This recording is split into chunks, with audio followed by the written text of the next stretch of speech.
Благодарам председателя на комисијата, почитуван државен јавен обвинител, ќе бидам исклучително краток, не затоа што немам што да кажам, туку затоа што и во изминатава седмица и тоа како зборувавме на полето на правдата, зборувавме за јавното обвинителство, зборувавме за судскиот совет и така натаму и така натаму.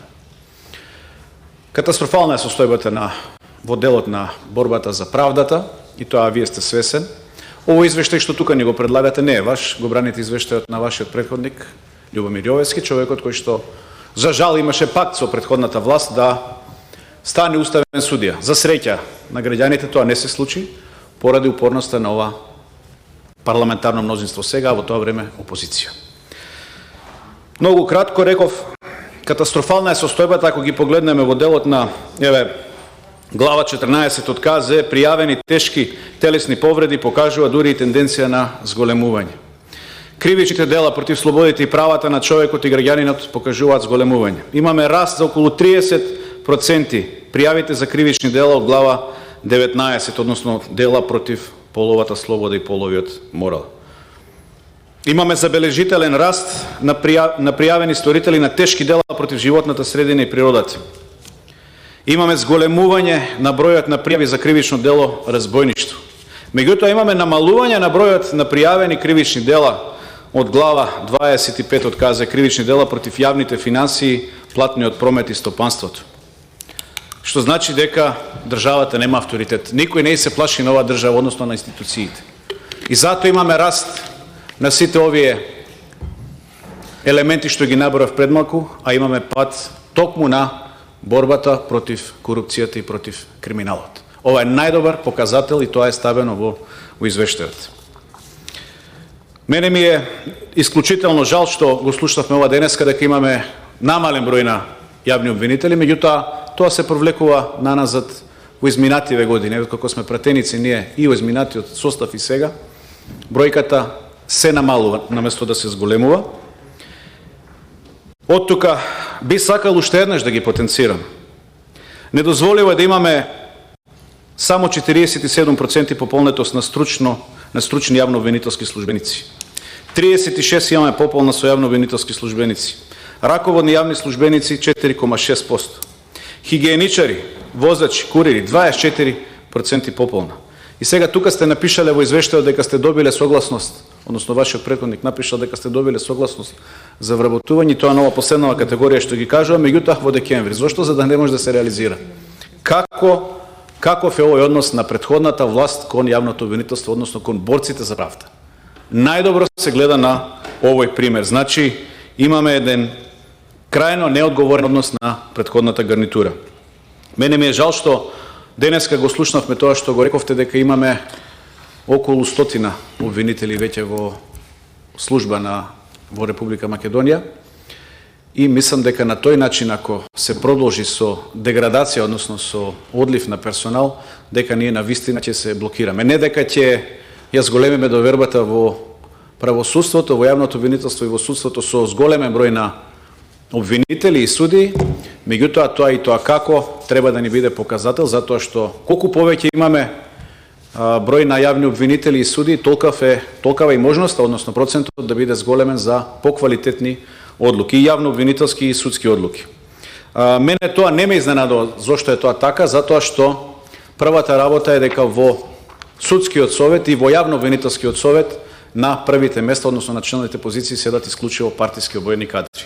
И тоа реков, минатиот пат тука пред вас седеше председателката на Советот на јавни обвинители, тоа е една фина господја која што чисто член на семејство беше односно кандидат за пратеник од редовите на СДСМ и која што во моментов е актуелна советничка во Гостивар.